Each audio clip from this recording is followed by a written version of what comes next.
ए मोहित, मैंने तुझे पहले भी समझाया था ना। रुक, आज मैं तुझे रुक जा साहिल, फालतू में पंगे मत ले। अब मैंने कुछ नहीं बोला तेरी बहन को, ये फालतू में नाटक कर रही है। अच्छा, और तू तो बड़ा सत्यवादी हरिश्चंद्र है ना। मेरी गुड़िया ने जब बोल दिया कि तू उसे परेशान कर रहा था, मतलब तू कर रहा था। तू रुक जरा, रुक जा भाई, रुक जा। मैं माफी मांगता हूँ यार, मैं ऐसे परेशान नहीं कर रहा था यार, हंसी मजाक चल रहा था बस। काव्या, तू बोलना इसे। जाने दो भैया, ये नहीं सुधरेगा, हम चलते हैं यहाँ से। अरे ऐसे कैसे चलते? पहले तू बता मुझे, इसने तुझे क्या बोला? फिर देख मैं कैसे इसकी हड्डी पसली एक करता हूँ। वो भैया, इसने मुझे सेंटीमीटर कहकर बुलाया। अरे वो तो बस यार ऐसे ही मजाक में बोला था मैंने यार। साहिल, इतना सीरियसली मत ले यार। अच्छा ले, आज से ये मेरी भी बहन। अब तो ठीक, अब जाने दे यार। काव्या, सच बता, बस इतनी ही बात थी या फिर? नहीं भैया, और कुछ नहीं, बस आप इसे समझा दो कि आगे से अगर मुझसे बात करनी हो तो मेरा नाम लेकर बुलाए मुझे, वरना। हाँ, मैं वादा करता हूँ। अब मैं जाऊँ क्या प्लीज? कॉलेज का सबसे बदमाश लड़का मोहित पसीने से तरबतर हाथ जोड़े साहिल से माफी मांग रहा था, और साहिल उसका कॉलर छोड़ने का नाम ही नहीं ले रहा था। दरअसल साहिल को ये बात कतई बर्दाश्त नहीं थी कि उसकी इकलौती बहन काव्या की आंखों में किसी की भी वजह से आंसू आए। और आज जब काव्या कॉलेज से रोती हुई घर पहुंची तो साहिल गुस्से से तिलमिला उठा। उसने काव्या से बस मोहित का नाम सुना और फिर उसे साथ लेकर पहुंच गया कॉलेज, मोहित को मजा चखाने। लेकिन जब उसे पता चला कि बात ज्यादा बड़ी नहीं थी तो उसने मोहित को जाने दिया और फिर काव्या को साथ लेकर घर पहुंचा। ओफो, मैं तो पहले ही कह रही थी इस ड्रामा क्वीन के चक्कर में मत पड़ा कर तू। क्या माँ, मैं कहाँ ड्रामा कर रही थी? उस मोहित ने सबके सामने मुझे सेंटीमीटर कहा और ये भी कहा कि मैं चाहे जो कर लूं बास्केटबॉल टीम में कभी सेलेक्ट नहीं हो पाऊंगी। हाँ तो क्या गलत कहा उसने? अब मेरा मतलब है कि सेंटीमीटर वाली बात भले ही गलत थी, पर बास्केटबॉल वो कहाँ है तेरे बस की? बेटा, उसके लिए लंबी हाइट वालों को ही प्रेफरेंस मिलता है। और तू? अपनी माँ की बात सुनकर काव्या की आंखों में आंसू आ गए और वो रोती हुई अपने कमरे में चली गई। साहिल उसे मनाने के लिए फौरन उठा, लेकिन तभी उसकी माँ ने उसे रोकते हुए कहा, नहीं साहिल, उसे सच्चाई का एहसास होना चाहिए, थोड़ा रोने दो। लेकिन माँ, उसे बुरा लगा होगा, आपको उसे ऐसे नहीं बोलना चाहिए था। अब उसकी हाइट कम है तो इसमें उस बेचारी का क्या दोष है? माना कि उसका दोष नहीं है, लेकिन उसे अपनी हद भी मालूम होनी चाहिए ना। अगर ऐसे मुंह फुलाती रहेगी तो कभी खुश नहीं रह पाएगी। और तुम भी ना, उसे ज्यादा सिर पर मत चढ़ाओ। अब वैसे कब निकलना है तुम्हें? अब कल ही निकलना है माँ। क्या कल की? लेकिन अगले हफ्ते तो। माँ, मजबूरी है। लीव तो वैसे रक्षाबंधन तक ही सैंक्शन हुई थी, लेकिन अचानक से कुछ इमरजेंसी आ गई है तो जाना पड़ेगा। साहिल इंडियन आर्मी में कैप्टन था और साल में कुछ ही दिनों की छुट्टी लेकर अपने घर आ पाता था। वो पूरे साल चाहे घर ना आ सके, लेकिन रक्षाबंधन के लिए वो घर जरूर आता था। और ऐसा इसलिए था क्योंकि वो अपनी छोटी बहन काव्या से बहुत प्यार करता था। काव्या जब पैदा होने वाली थी तब उसकी माँ सुनीता की तबीयत अचानक बहुत बिगड़ गई थी। डॉक्टरों ने किसी तरह माँ और बच्ची को तो बचा लिया, लेकिन प्री मैच्योर बेबी होने की वजह से काव्या का शारीरिक विकास अच्छे से कभी नहीं हो पाया। 20 साल की होने के बावजूद काव्या की लंबाई बहुत ही कम थी और यही उसकी सबसे बड़ी तकलीफ थी। ओए झांसी की रानी, ये क्या कर रही है? शर्म नहीं आती? एक फौजी की बहन होते हुए ऐसे फुद्दुओं की तरह रो रही है। रो नहीं तो और क्या करूं भैया, मेरा कुछ नहीं हो सकता, कोई मुझे कुछ नहीं समझता, माँ भी नहीं। ऐसे तो मैं कभी कुछ नहीं कर पाऊंगी। अगर तूने ये मान लिया है तब तो वाकई तो कुछ नहीं कर पाएगी। सुन मेरी बात, इंसान का कद उसके शरीर की लंबाई नहीं बल्कि उसके इरादों की मजबूती तय करती है। और किसी को हो या ना हो, तेरे भाई को तुझ पर पूरा विश्वास है, समझी? चल अब ये रोना धोना छोड़ और जल्दी से बाजार जाकर राखी खरीद कर ले आ। और ये भी बता दे कि गिफ्ट क्या लेगी इस बार। क्या राखी? पर रक्षाबंधन तो अगले हफ्ते है। एक मिनट भैया, कह दो कि ये झूठ है, आप रक्षाबंधन से पहले वापस नहीं जा रहे हो ना? जाना पड़ेगा यार, कुछ इमरजेंसी आ गई है, कल ही निकलना है। ये क्या बात हुई? मैंने कितना कुछ प्लान किया था। अब आप मना कर दो ना, रक्षाबंधन के बाद चले जाना। ऐसा नहीं होता गुड़िया, तेरा भाई फौजी है और एक फौजी के लिए सबसे पहले उसका देश होता है। और वैसे भी मेरे लिए तेरी राखी और तेरे लिए मेरा दिया हुआ गिफ्ट इम्पोर्टेंट है। फिर दिन चाहे कोई भी हो, क्या फर्क पड़ता है? नहीं भैया, मेरे लिए इस दुनिया में सबसे ज्यादा इम्पोर्टेंट आप हो। ये कहकर काव्या साहिल के गले से लग गई और साहिल भी बड़े प्यार से उसका सिर सहलाने लगा। फिर काव्या बाजार जाकर एक प्यारी सी राखी खरीद कर लाई और साहिल ने भी उसके लिए एक बढ़िया सा गिफ्ट खरीदा। और इस तरह काव्या ने रक्षाबंधन से एक हफ्ते पहले ही अपने भाई की राखी बांध दी और उसकी सलामती के लिए भगवान से प्रार्थना की।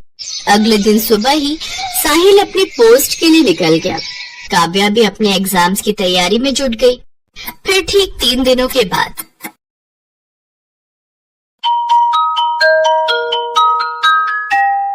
ओहो, ये मम्मी पापा को भी आज ही जाना था मामा जी के घर। क्या मुसीबत है, रक्षाबंधन के बाद मेरे एग्जाम्स हैं और घर के सारे काम मुझे ही संभालने पड़ रहे हैं। काव्या ने जाकर फोन उठाया। वो फोन कॉल इंडियन आर्मी की तरफ से था और उस कॉल पर जो कुछ काव्या से कहा गया वो सुनकर काव्या के पैरों तले जमीन खिसक गई। ये आप क्या कह रहे हैं?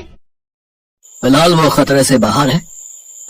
उसके पैर में 4 गोलियां लगी थी, तो he need completely bed rest. वो फिलहाल यहीं के आर्मी हॉस्पिटल में है and he will be fine soon. No sir, आप भैया को घर भेज दीजिए, मैं उनका ख्याल रखूंगी। यहाँ हमारे घर के पास भी आर्मी हॉस्पिटल है। Please sir, it's a request. Okay बेटा, मेरे ख्याल से यही ठीक रहेगा। ही will be more safe at his house. More safe मतलब? बेटा, वो बात ऐसी है कि साहिल को अर्जेंटली एक खास ऑपरेशन के लिए बुलाया गया था। बॉर्डर के पास कुछ आतंकवादियों के कैंप होने की खबर मिली थी।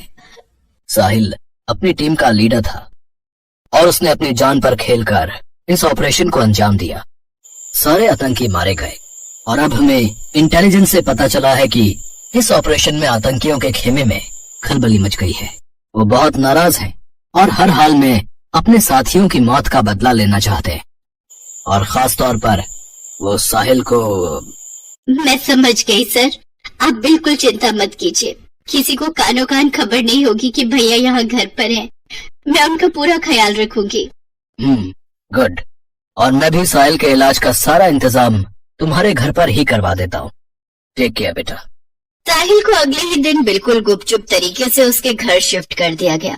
काव्या ने ये बात किसी को नहीं बताई, यहाँ तक कि अपने माता पिता को भी नहीं, और खुद हर वक्त घर पर रहकर साहिल का ख्याल रखने लगी। लेकिन इतनी सेफ्टी रखने के बावजूद आतंकियों को पता चल ही गया कि साहिल कहाँ है और किस हालत में है। तो चूहा अपने बिल में घुस गया है, कोई बात नहीं, वहाँ उसे मारना और भी आसान होगा।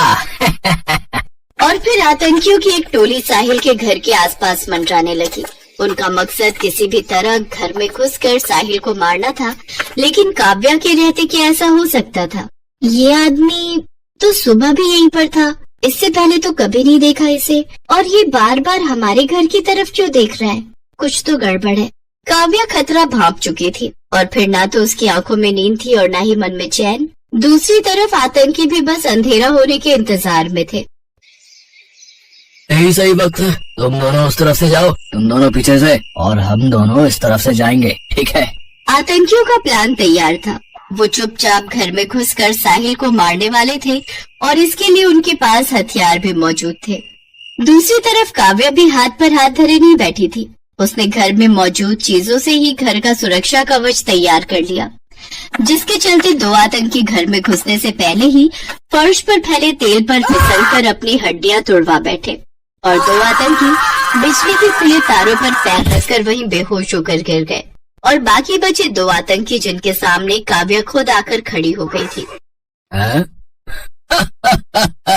एक तो लड़की, ऊपर से ठिगनी। ओहो, भाई क्या बात है, मुझे तो लगा था कि थोड़ा मुश्किल होगा, लेकिन उस चूहे को मारना तो बड़ा आसान है यार।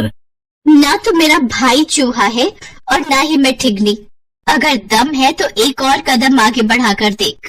काव्या की ललकार सुनकर दोनों आतंकी हंसते हुए आगे बढ़ने लगे, लेकिन तभी काव्या ने आगे बढ़कर उन दोनों की आंखों की तरफ लाल मिर्च का ढेर सारा पाउडर उड़ा दिया। खास बात ये थी कि काव्या ने खुद स्विमिंग गॉगल्स पहने हुए थे, इसलिए उसे कोई फर्क नहीं पड़ रहा था, जबकि दोनों आतंकियों की हालत खराब हो चुकी थी। उनकी आंखें जल रही थी और वो दर्द के मारे चीख रहे थे। और तभी अगले ही पल घर के मेन गेट से इंडियन आर्मी के कर्नल और काव्या के माता पिता भी अंदर दाखिल हुए। शाबाश बेटा, तुमने सच में साबित कर दिया कि तुम साहिल की बहन हो। We all are proud of you. Indian army के इतने बड़े अफसर आज काव्या को शाबाशी दे रहे थे। सबसे ज्यादा खुशी तो व्हील चेयर पर बैठे साहिल को हो रही थी, जिसके विश्वास को आज काव्या ने सच कर दिखाया था। रामपुर नाम के एक शहर में एक रीता नाम की लड़की अपने पापा के साथ रहती थी। उसका कोई भाई नहीं था और मम्मी भी नहीं थी। वो बहुत अमीर परिवार से थी। एक बार वो अपने पापा के साथ कहीं जा रही थी। पापा, मुझे बहुत भूख लगी है, मुझे कुछ खाना है। रीटा, मैं जरा पास की दुकान से कुछ खाने के लिए लेकर आता हूँ, तुम यहीं पर मेरा इंतजार करना। और रीता के पापा उसको गाड़ी में बैठा छोड़कर पास के होटल से कुछ खाने के लिए लेने निकल गए। यहाँ तो मैं बोर हो रही हूँ, क्या करूँ, पता नहीं पापा कब आएंगे। तभी उसे दूर एक लड़का राखी बेचता हुआ दिखा। उसका नाम राजेश था। राखी ले लो राखी, सुंदर सुंदर राखी, अपने भाइयों के लिए राखी ले लो राखी।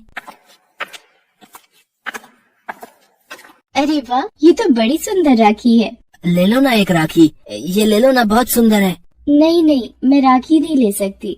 पर क्यों, ये तो बहुत सुंदर राखी है, भाई की कलाई पर बहुत सुंदर लगेगी। हाँ हाँ, राखियाँ तो बहुत सुंदर हैं, पर जिसे राखी बांधू वैसा मेरा कोई भाई नहीं है। मेरी भी कोई बहन नहीं है, ऐसा करो तुम मुझे राखी बांध लेना। रीता खुश हो जाती है और तभी दूर से उसको उसके पापा आते हुए दिखते हैं।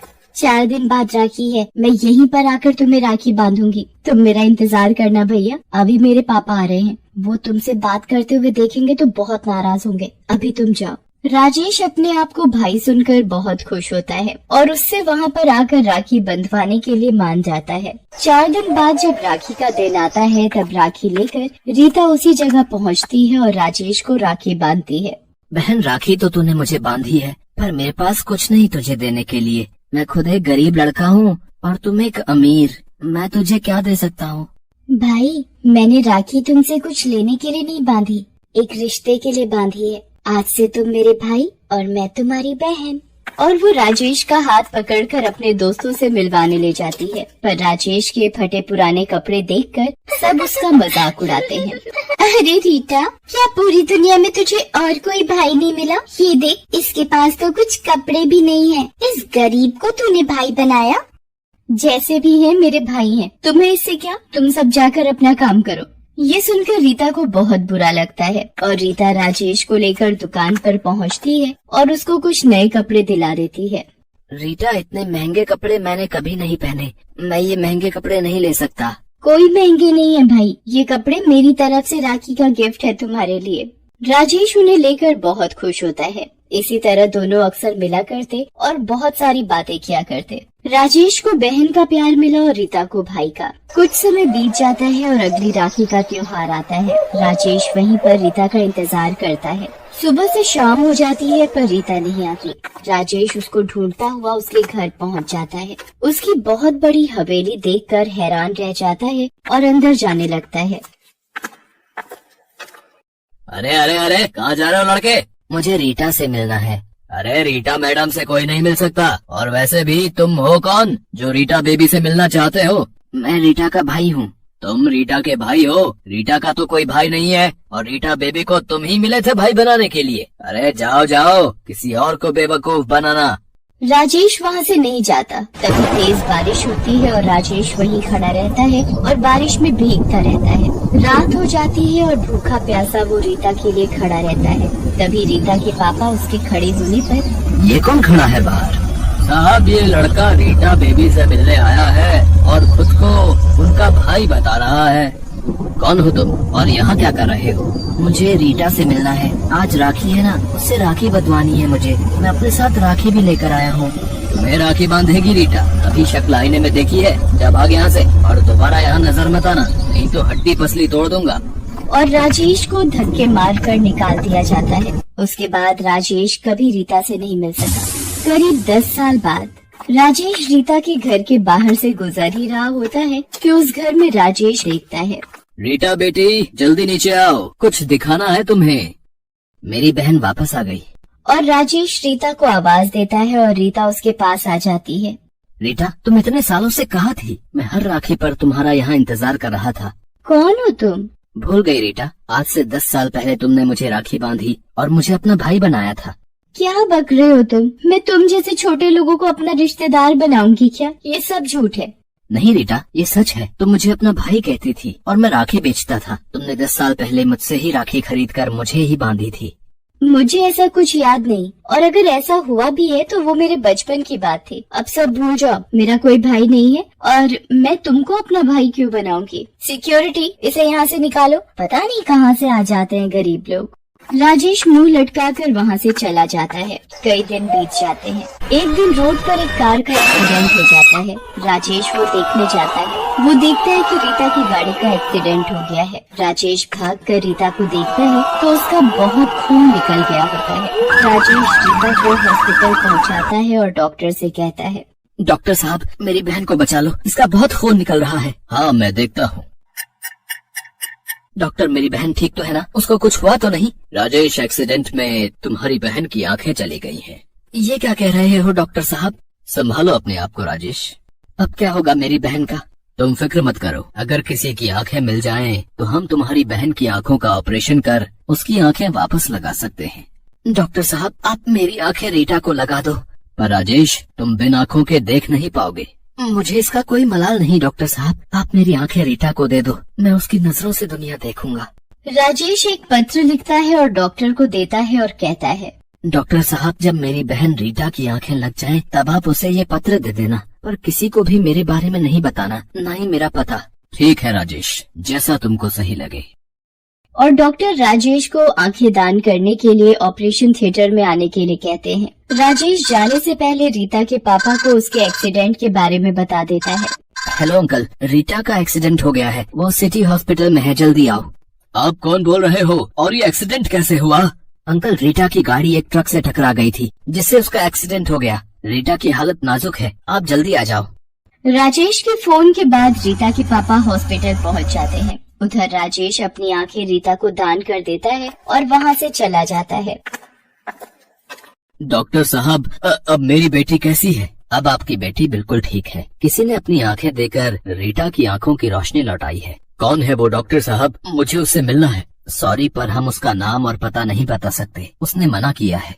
जब रीता की आंखें ठीक हो जाती हैं, तब डॉक्टर उससे कहते हैं, रीटा, तुम्हारी आंखें किसी और की देन है और उसने तुम्हें ये पत्र देने के लिए कहा है।